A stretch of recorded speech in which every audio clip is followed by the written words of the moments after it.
Vriende, baie welkom by ons 46ste koffietyd geleentheid. Nou daar is sekere dele in die Bybel wat fliekgedeeltes is. Dis die gedeeltes as Hollywood dit lees, dan raak hulle opgewonde en hulle sien net die moontlikheid om 'n film te maak. En wanneer ons hier by die Rooi See is en ons lees vers 21 en 22, dan besef die regisseurs, hier is 'n moontlikheid om groot flieks te maak. Kom ek lees dit in vers 21 en 22.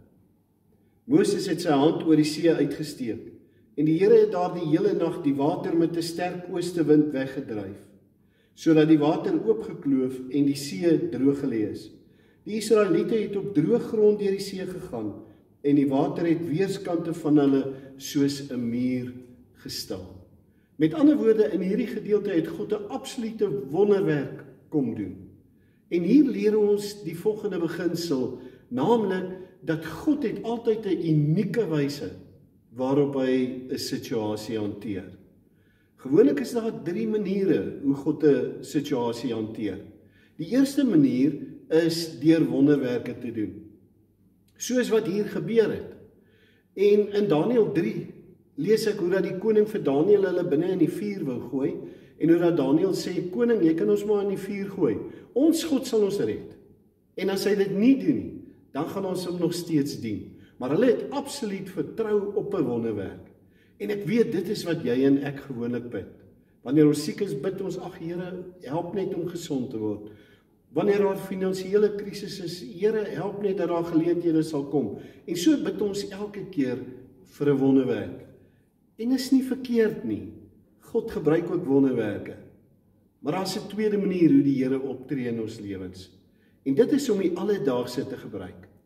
Deurdat die Here kom en die omstandighede miskien verander, deurdat hy vriende stuur om vir jou en vir my te help, deurdat hy vir ons sekere geleenthede skep, deurdat hy ons eie gawes en talente so gebruik, dat ons deur daardie krisis kan kom, maar nie op eie krag nie, deur die krag van die Here.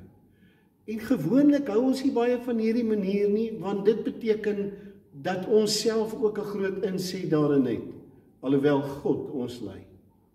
Maar dan kom hy by die derde manier, en dit is dat wanneer die Here op 'n misterieuse wyse vir jou en vir my help.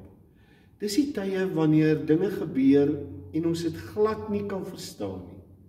Wanneer dit net nie vir ons sin maak nie. En dan moet 'n mens onthou hoe dat die Here sê in Jesaja 55, waar hy sê, julle gedagtes is nie my gedagtes nie. En julle paaie is ook nie my paaie nie. Want ek is God, die gans andere, ek is nie soos 'n mens nie. Maar in dit alles, maak nie saak op watter manier die Here ons help nie. Moet ons onthou as hy daar in Psalm 34 vers 19 sê, as hy sê, die Here is by die gebrokenes, en hy help die wat moedeloos is. In jou situasie, mag jy bid dat God jou sal help. En dit maak nie saak op watter wyse God jou sal help nie. Dit gaan 'n unieke wyse wees, waarop hy in jou lewe gaan optree. En jy gaan ervaar dat daai unieke wyse gaan vir jou nader na hom toe bring. So vir vandag, bid vir 'n wonderwerk. Bid vir 'n normale wyse waarop God in jou lewe werk. Bid vir 'n misterieuse wyse. Maak nie saak nie. Vra die Here. Here, ek het U nodig. Groete.